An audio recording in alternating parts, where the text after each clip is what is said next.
Once the heart of the Byzantine and Ottoman empires, today Istanbul is a giant, hectic city where the population has grown so fast no one can quite agree how big it is. At least 12 million people hit the pavements each morning amid a jumble of ancient stones and soaring tower blocks. As investment and people keep pouring in, the city hopes to make itself a thriving cultural, political and business hub at the edge of Europe. But to do it, it must overcome some huge problems. For 3 days in November, leading urban thinkers gathered on the shores of the Bosphorus for a conference organised by the London School of Economics Urban Age programme to chart together the future of the city.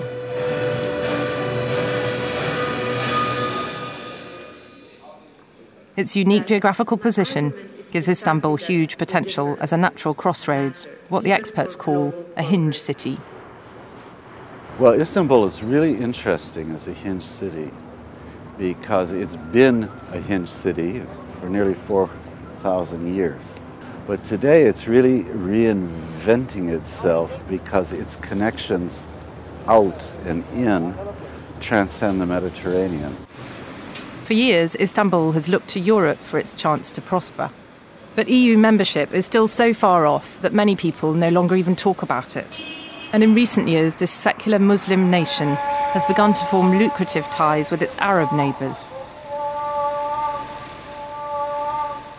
In the next few years, I think what will happen is that it will put on hold its desire to become more European. But I think for young people in Istanbul, they have to be connected to European cities. They've got to be able to go and work there. They've got to have those labor rights to be able to move around. And since this is a society in which half the people are under 28, their pressure to become more European in time will get to be much greater. Istanbul's young population is open-minded and ambitious. They know who they are, and they want to get the best out of the West while holding on to their identity and their religion. Which is why they have the potential to build a city that can work both with Europe and the Middle East. Istanbul has a long history of having to manage, negotiate, govern all these crisscrossing histories from east to west. And that's not just a question of sitting there at their intersection. You actually have to govern that. You have to make something out of it. And so I think that those capabilities that Istanbul, over its history of 3 millennia, had to develop, in fact, also happen to be, in this contemporary phase of globalization, enormously strategic capabilities. So there is this other global geography that is getting shaped, that is making a new history. And in that new history, cities are significant, and Istanbul is enormously significant. Globalization has brought money and jobs and modernization to this city, but such rapid change is hard to manage. As areas like Tarlabaşı are picked out for gentrification, rickety old buildings may find shopping malls in their midst, and families who've lived here for generations may be forced out by soaring prices. Ömer Kanipak, who runs a pioneering architecture centre, believes too much planning will not be good for Istanbul. It's, I think, impossible to create a master plan because the city is evolving much faster than you can create a master plan. And so you cannot reach the pace of that growth. Most of the developments are just improvised here. But maybe that's a good thing in one way because, I mean, it still keeps the informal characteristics of the Istanbul, and so it doesn't become a dull space, and maybe the inherent dynamics of the city also pushes this method. Everyone agrees that more needs to be done to control the flow of people around this city. The 10% of residents who commute from the east side to work in the west each day often get stuck for an hour and a half in traffic jams on the 2 bridges over the Bosphorus. Plans for a 3rd bridge are afoot, and an earthquake-proof rail tunnel under the water is due to open in coming years.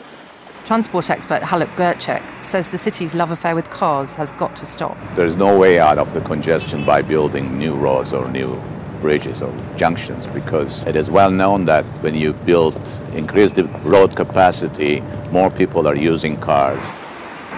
They have to change the way of thinking about transportation in the city. First of all, they have to increase the public transport capacity and the quality of public transport system. And in the meantime, while they're doing this, they have to put disincentives on the car use. I mean, they have to discourage people. The city's population has quadrupled since 1980. In many ways, the big challenge for Istanbul today is how to create a community when so many people are new or just passing through. If you don't know who your neighbors are you going to have a sense of safety? If you are going to run into some trouble and you want help, are you going to knock at the next door home and ask for help? We have stunning rates of fear of crime here. And for me, it has to do with this flux continuously pouring into city, and this also lack of commonality. A city is not only living together, but acting together, having a common project together.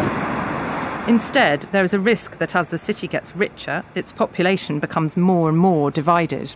Although this humming hive of activity is impressively safe, its growing middle classes nevertheless dream of living in gated communities and shopping in glitzy malls. They are symbols of success for an up-and-coming society and a source of pride. Because they see change, they see things being done. Whether it's good for them or bad for them is not so important as seeing things done. So if you see bridges being built, if you see shopping centers being built, you become proud. You say, I'm like the rest of the world. Our shopping centers in Istanbul are better and bigger than the shopping centers in Frankfurt or London. And they feel proud of their city as if they're competing in the Olympics of mass consumption, but they're proud. They don't yet realize that it might be working against them. Most here believe that Istanbul has all the ingredients and potential for success. It has rich heritage, strong people, and a strategically unique position in a world where the political and economic focus is shifting to the east. There are huge opportunities here. It's up to the politicians, planners, and architects now to make it work. In Istanbul, for Monocle, I'm Sophie, ARIE.